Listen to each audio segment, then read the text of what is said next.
Seneca adalah salah seorang filsuf dan penulis drama yang terkenal di dunia. Filsuf satu ini menjadi tokoh terpenting untuk filsafat selama Kekaisaran Romawi. Seneca lahir sekitar tahun keempat sebelum Masehi sampai tahun 65 Masehi di Cordoba, Spanyol. Terlahir dari keluarga kalangan atas, sejak kecil Seneca sudah mendapatkan pelajaran sastra dan tata bahasa. Adapun pelajaran tentang filsafat ia dapatkan dari seorang Stoik di Athens. Seneca adalah seorang pejabat kekaisaran yang baik, namun mengabdi kepada Kaisar Nero yang keji. Selain itu, beberapa sejarawan juga mencatat bahwa ucapan dan tindakan Seneca seringkali bertentangan.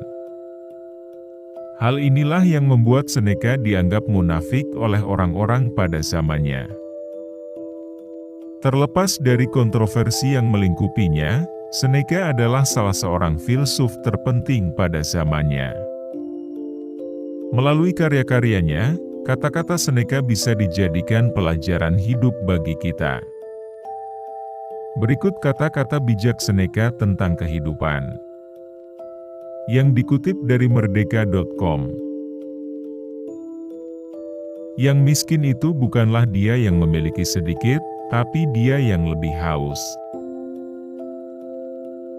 Hadiah tidak terdiri dari apa yang dilakukan atau diberikan, tetapi dalam niat pemberi atau pelakunya. Ingatlah bahwa rasa sakit memiliki kualitas yang paling tinggi. Jika berkepanjangan tidak bisa parah, dan jika parah tidak bisa berkepanjangan. Marilah kita melatih pikiran kita untuk menginginkan apa yang dituntut situasi. Pikiran yang cemas akan masa depan itu sengsara. Pria pemberani bersukacita dalam kesulitan. Sama seperti tentara pemberani yang menang dalam perang. Satu kejahatan harus disembunyikan oleh kejahatan lainnya. Saya tidak akan pernah malu mengutip penulis yang buruk jika kalimatnya bagus. Siapa yang tidak bisa berharap apa-apa, harus putus asa untuk apa-apa.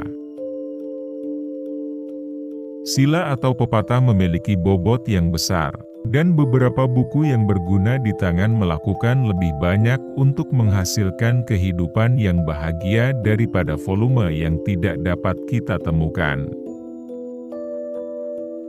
Tidak ada di dunia ini yang lebih dikagumi daripada pria yang tahu bagaimana menanggung ketidakbahagiaan dengan keberanian. Ketakutan seseorang menjadi lebih ringan ketika bahaya sudah dekat. Ketika seorang penulis terlalu teliti tentang gayanya, Anda mungkin menganggap bahwa pikirannya sembrono dan isinya lemah. Kita lebih sering merasa takut daripada terluka, dan kita lebih menderita karena imajinasi daripada kenyataan. Mengapa orang tidak mengakui kejahatan? Itu karena mereka belum mengesampingkannya. Hanya orang yang terjaga yang dapat menceritakan mimpi mereka. Nasib memimpin kemauan dan menyeret keengganan. Otoritas yang didirikan di atas ketidakadilan tidak pernah berlangsung lama. Penyakit bukan berasal dari tubuh tetapi dari tempatnya. Semua kekejaman muncul dari kelemahan. Tidak ada kata terlambat untuk belajar. Adapun hari tua, rangkul dan cintai. Itu penuh dengan kesenangan jika Anda tahu cara menggunakannya. Tahun-tahun yang berangsur-angsur menurun adalah salah satu yang termanis dalam kehidupan seorang pria, dan saya mempertahankan bahwa, bahkan ketika mereka telah mencapai batas ekstrim, mereka masih memiliki kesenangan mereka. Ekonomi sudah terlambat ketika Anda berada di bagian paling bawah dompet Anda. Hukuman pertama dan terbesar bagi orang yang berdosa adalah hati nurani yang berdosa. Itu adalah obat, bukan pemandangan, yang harus dicari oleh orang yang sakit. Jika seseorang tidak tahu pelabuhan apa yang dia cari, angin apapun adalah angin yang tepat. Kerendahan hati melarang apa yang tidak diatur oleh hukum. Apapun yang telah melewati batasnya selalu dalam keadaan tidak stabil. Kami tidak pernah mencerminkan betapa menyenangkannya untuk tidak meminta apapun. Kebanyakan pria mengalami pasang surut dalam ketakutan antara kematian dan kesulitan hidup. Mereka tidak mau hidup, tetapi mereka tidak tahu bagaimana mati. Kita sering menginginkan satu hal dan berdoa untuk hal lain, tidak mengatakan kebenaran bahkan kepada para dewa. Lebih tepat bagi pria untuk menertawakan kehidupan daripada meratapi hal itu. Mereka yang merupakan teman bagi diri mereka sendiri pasti akan menjadi teman bagi semua. Saya akan mengatur hidup dan pikiran saya. Seolah-olah seluruh dunia akan melihat yang satu dan membaca yang lain.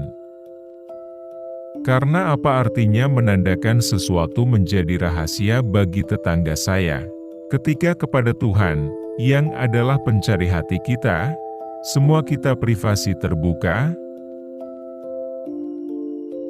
Perbudakan menguasai sedikit, tetapi banyak yang menguasai perbudakan.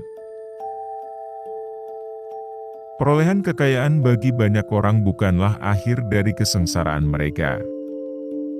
Tetapi perubahan di dalamnya, kesalahan bukanlah pada kekayaan, tetapi wataknya.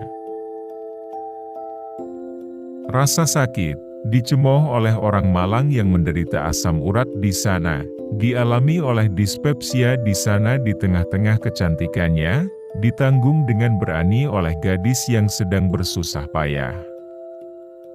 Sedikit engkau, jika aku dapat menanggungmu, pendek engkau jika aku tidak dapat menanggungmu. Bencana adalah kesempatan bagi kekuasaan.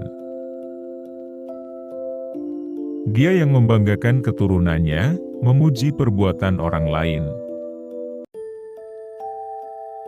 Sekian pembahasan kali ini, semoga bermanfaat. Kalau ada kata yang salah ucap dalam video ini, admin mohon maaf yang sebesar-besarnya.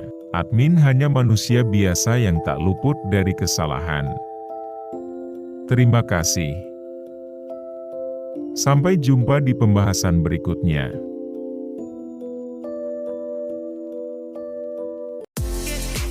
Terima kasih sudah menonton. Jangan lupa subscribe, like, comment, share.